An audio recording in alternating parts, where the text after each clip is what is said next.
अस्सलामुअलैकुम दोस्तों, क्या हाल चाल है? खैरियत से हैं? तबीयत से है? ठीक है सब दोस्तों की। अच्छा, मैं आया हूँ रोटी लेने के लिए ना। ये एक बहुत बड़ा सुपर स्टोर है और मेरे घर से ज़्यादा दूर नहीं है। माफ़ी, हाँ कम।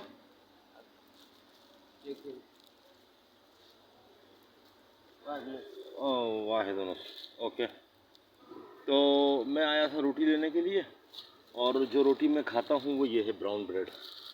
ये ब्राउन ब्रेड है, शुगर के मरीज़ जो है ना, तो ये वो अपना क्या कहते हैं उसको, भूसी वाली रोटी है ना। तो ये मैं बड़ी लेके जाता हूँ, वो 3.25 दरहम की मिलती है और मेरा तो 3 टाइम या 4 टाइम चल जाता है। अब ये छोटी है, अब अल्लाह मालिक है, लेते हैं, बार बार कौन आएगा। दूर है, दो ले लेता हूँ। तो बाकी जो है वो अच्छा, ये सादा जो आटा होता है ना, फाइन आटा जिसको बोलते हैं, उसकी भी रोटी है। ये सवा दरम की है, 1 दरम 25 पैसे।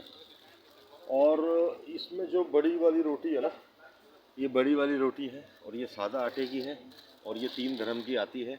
इसमें 6 रोटियां होती हैं, ज़्यादा मोटी नहीं होती, पतली पतली होती हैं और इसके अंदर जो है ना 3 टाइम बंदा खा सकता है, एक बंदा जिसकी मेरी जैसी खुराक है। और जिस बंदे की ज़्यादा है तो फिर वो तो 2 टाइम में ख़त्म कर देगा इसको। कुछ लोग तो 1 टाइम में मुका देते हैं। क्या हाल है? आप यहीं होता है? हाँ, मैं यहीं हूँ। अच्छा अच्छा, मैं एक इधर फोटो वीडियो का अलाउ नहीं है सर। अलाउ नहीं है? हाँ, नहीं। चलो बंद कर देते हैं।